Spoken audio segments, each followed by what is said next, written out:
নমস্কার বন্ধুরা, ওয়েলথ বিনিয়োগ চ্যানেলে আপনাদের সবাইকে স্বাগত। আর একটি নতুন ভিডিওতে আশা করছি সবাই ভালো আছেন, সুস্থ আছেন। আমাদের যে শেয়ার মার্কেট শেখার যে সিরিজটা আমরা চালু করেছি, সেই সিরিজের আজকে 7 নম্বর এপিসোড আমরা আজকে নিয়ে চলে এসেছি। 7 নম্বর এপিসোড। তো এই 7 নম্বর এপিসোডে আমরা কি দেখবো? Long term versus short term investment, কোনটা আপনার জন্য ভালো? আপনি কি আজকে শেয়ার কিনে আজকেই বিক্রি করে দিতে চান, বা কালকে বিক্রি করে দিতে চান, নাকি আজকে শেয়ার কিনে 5 থেকে 10 বছরের জন্য হোল্ড করতে চান? তো এই দুটোর মধ্যে শর্ট টার্ম আর লং টার্ম ইনভেস্টার কারা, তো কাদের জন্য উপযুক্ত? যদি এইরকম টাইপের কোনো ইনভেস্টার হন, তাহলে ভিডিওটি দেখতে থাকুন, ভিডিওটি আপনাদের জন্য। ঠিক আছে? Long term versus short term investment, কোনটা আপনার জন্য ভালো হবে, সেটাই আজকে এই ভিডিওর মধ্যে আমরা শেখাবো। ঠিক আছে? আজকে আমরা আমাদের সিরিজের 7 নম্বর এপিসোড আমরা শুরু করতে যাচ্ছি। তো ভিডিওটি যদি আপনাদের ভালো লাগে, অবশ্যই একটা লাইক করবেন আর কমেন্ট করে জানাবেন যে ভিডিওটি কেমন লেগেছে, আর প্রচুর শেয়ার করবেন ভিডিওটি। আর আমাদের চ্যানেলে যদি আপনারা নতুন এসে থাকেন, চ্যানেলটিকে সাবস্ক্রাইব করে বেল আইকনটিতে ক্লিক করে দেবেন। ঠিক আছে? তো চলুন দেখি তাহলে এপিসোড 7। আপনি কি শেয়ার কিনে পরদিন বিক্রি করতে চান, নাকি 5 থেকে 10 বছর ধরে রাখতে চান? তাহলে এই প্রশ্নটা আপনার জন্য। কিন্তু long term versus short term investment, কোনটা ভালো, কোনটা আপনার জন্য সঠিক, চলুন জানি খুব সহজে। তাহলে প্রথম কি দেখবো আমরা? প্রথম দেখবো শর্ট টার্ম ইনভেস্টমেন্ট মানে কি। শর্ট টার্ম ইনভেস্টমেন্ট মানে কি? শর্ট টার্ম ইনভেস্টমেন্ট মানে কি? একদিন থেকে 1 বছরের মধ্যে শেয়ার কেনা বেচা, এটাকে আমরা শর্ট টার্ম ইনভেস্টমেন্ট বলি। যেমন intraday trading, swing trading, IPO listing gain. ঠিক আছে? উদ্দেশ্য কি? অল্প সময়ে লাভ করা বা দ্রুত এন্ট্রি এক্সিট, তাই তো? শর্ট টার্মের ঝুঁকি কি আছে? মার্কেট খবর, নিউজ, ইমোশনে চলে। লস হলে রিকভার করা কঠিন। ট্যাক্স বেশি, 15% এসটিসিজি ট্যাক্স লাগে, তাই তো? শর্ট টার্ম যদি আপনি 1 বছরের মধ্যে যদি আপনি প্রফিট করেন, বা টাকাটা যদি আপনি শেয়ার যদি বিক্রি করে দেন, তো তাহলে তার উপরে আপনার হচ্ছে 15% এসটিসিজি লাগবে। এটাকে আগে বুঝতে হবে। উদাহরণ যেমন হচ্ছে টাটা পাওয়ার 7 দিনেই 250 থেকে 270 টাকা গেল, আপনি বিক্রি করলেন, লাভ হলো 20 টাকা। কিন্তু পরদিন মার্কেট পড়ে গেল, ঠিক আছে, পরদিন মার্কেট পড়ে গেল 240 টাকাতে, লসও ততটাই সম্ভব, তাই তো? শর্ট টার্মের ক্ষেত্রে। লং টার্ম ইনভেস্টমেন্ট মানে কি? লং টার্ম ইনভেস্টমেন্ট মানে হচ্ছে 1 বছর বা তার বেশি সময় শেয়ার ধরে রাখা। যেমন কি SIP, mutual fund, fundamentally strong stocks. উদ্দেশ্য আমাদের কি? কম্পাউন্ড করে বড় লাভ, তাই তো? যারা লং টার্ম ইনভেস্টার তাদের তো এটাই তো উদ্দেশ্য, যে কম্পাউন্ড করে বড় লাভ। মার্কেট কারেকশনের কোনো ভয় থাকে না, মার্কেট বাড়লো কি নামলো কোনো ভয়ের কোনো ব্যাপার নেই, টাইম আপনার পক্ষে কাজ করবে, তাই তো? লং টার্মের সুবিধা কি কি? লং টার্মের সুবিধা হচ্ছে dividend plus bonus plus growth. Long টার্মে যদি আপনি কোনো শেয়ারে যদি ইনভেস্টমেন্ট করে রাখেন, তো সেক্ষেত্রে সেই কোম্পানির থেকে ডিভিডেন্ড বা বোনাস পাওয়ার চান্স থাকে।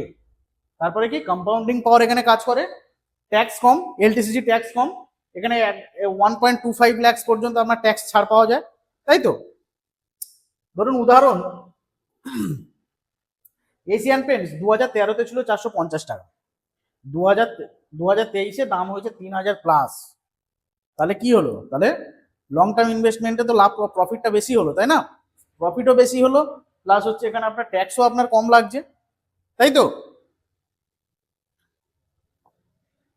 তবে কোনটা আপনার জন্য ভালো সেটা আপনি কি করে বুঝবেন? আপনার জন্য কোনটা ভালো কি করে বুঝবেন? যদি আপনি বাজার প্রতিদিন ট্র্যাক করতে পারেন, রিস্ক নিতে পারেন, কুইক এন্ট্রি এক্সিট যদি আপনি শিখে গেছেন, তাহলে আপনি শর্ট টার্ম করতে পারেন। ঠিক আছে? খুব এক্সপার্ট যদি না হন, তাহলে কিন্তু শর্ট টার্মে যাওয়া যাবে না। আর আপনি যদি এক্সপার্ট হয়ে যান, তাহলে আপনি শর্ট টার্মে যেতে পারেন।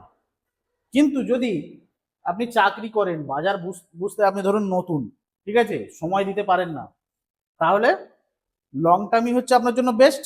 আপনি কোনো স্টকেও ইনভেস্টমেন্ট করে রাখতে পারেন, বা এসআইপি মিউচুয়াল ফান্ডও করতে পারেন। ঠিক আছে? নতুনদের জন্য বেস্ট শুরু কোনটা? লং টার্ম প্লাস হচ্ছে এসআইপি। লং টার্মে কোনো স্টকে ইনভেস্টমেন্ট করে রাখুন, প্লাস হচ্ছে কোনো একটা এসআইপি করে রাখুন। সময়ের সাথে নলেজ বাড়লে শর্ট টার্মে আসতে পারে। সময়ের সাথে সাথে যত আপনি শিখতে থাকবেন, শেখার পর যখন আপনার নলেজ বাড়বে, তখন আপনি শর্ট টার্মে ইনভেস্টমেন্ট করতে পারেন। ক্লিয়ার? চোখে দেখা কিছু পার্থক্য short term versus long term, একটু পার্থক্যটা বুঝে নিই। সময়কাল,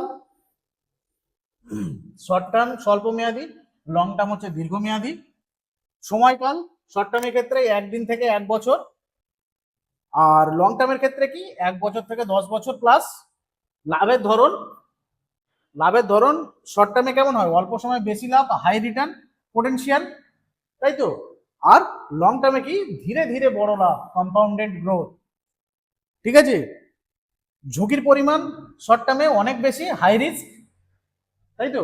শর্ট টার্মে ঝুঁকির পরিমাণ অনেকটা বেশি, আর লং টার্মে সেই তুলনামূলক কম, মানে মডারেট রিস্ক।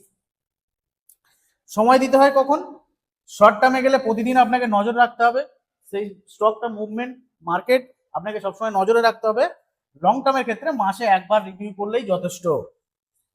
আচ্ছা, ট্যাক্স আপনার শর্ট টার্মের ক্ষেত্রে এসটিসিজি, শর্ট টার্ম ক্যাপিটাল গেইন লাগে, যেটা হচ্ছে 15% লাভের উপর আপনাকে ট্যাক্স দিতে হয়। আর এলটিসিজি কি, বছরে 1,25,000 টাকা পর্যন্ত করমুক্ত, 12.5% ট্যাক্স। উদাহরণ কি, শর্ট টার্মের উদাহরণ কি, যেমন যারা ডে ট্রেডিং করে, ঠিক আছে, যারা ডে ট্রেডিং ইন্ট্রাডে করে, অপশন ট্রেডিং করে, আইপিও গেন, ঠিক আছে। আর লং টার্ম কি, লং টার্ম হচ্ছে মানে হচ্ছে এসআইপি, মিউচুয়াল ফান্ড বা লং টার্ম স্টক হোল্ডিং করা।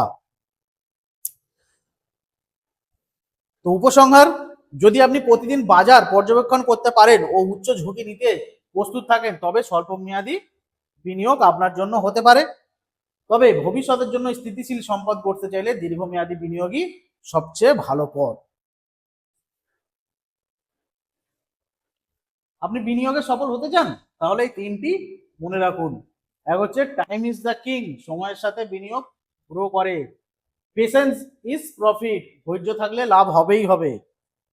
ইমোশন নয়, এডুকেশন দিয়ে সিদ্ধান্ত নিন, ঠিক আছে। ইমোশন নয়, কিন্তু এডুকেশন দিয়ে সিদ্ধান্ত নিন। তাহলে পরের ভিডিওতে আমরা কি জানবো, ইন্ট্রাডে ট্রেডিং কিভাবে কাজ করে, ঝুঁকি কতটা, লাভ কি সম্ভব। পর্ব 8 দেখার জন্য বেল আইকনে চাপ দিন। আমরা পরবর্তী ভিডিও, তাহলে আমরা পরের যে এপিসোডটা, এই সিরিজের পরের 8 নম্বর এপিসোড, ইন্ট্রাডে ট্রেডিং কিভাবে কাজ করে, এটা নিয়ে আমরা দেখবো, ঠিক আছে।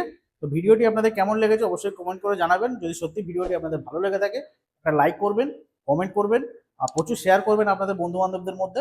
আর চ্যানেলটিতে যদি আপনারা নতুন এসে থাকেন, চ্যানেলটিকে সাবস্ক্রাইব করে বেল আইকনটিতে ক্লিক করে দেবেন। আমাদের যে সিরিজটা চলছে, সিরিজের স্টেপ বাই স্টেপ আপনারা ভিডিওগুলো পেতে থাকেন, ঠিক আছে। আর আমাদের যদি আগের সিরিজগুলো, যদি আপনার আগের এপিসোডগুলো যদি আপনারা দেখে না থাকেন, আমাদের ভিডিও ডেসক্রিপশনে প্লে লিস্ট দেওয়া আছে, প্লে লিস্টটা দেখতে পারেন আপনারা। ওখানে আপনারা একদম এপিসোড 1 থেকে সমস্ত কিছু ভিডিও আপনারা ওখানে দেখতে পাবেন আস্তে আস্তে, ঠিক আছে। তো দেখা হচ্ছে পরবর্তী পর্ব 8 নম্বর পর্বে। সবাই ভালো থাকবেন, সুস্থ থাকবেন, নমস্কার।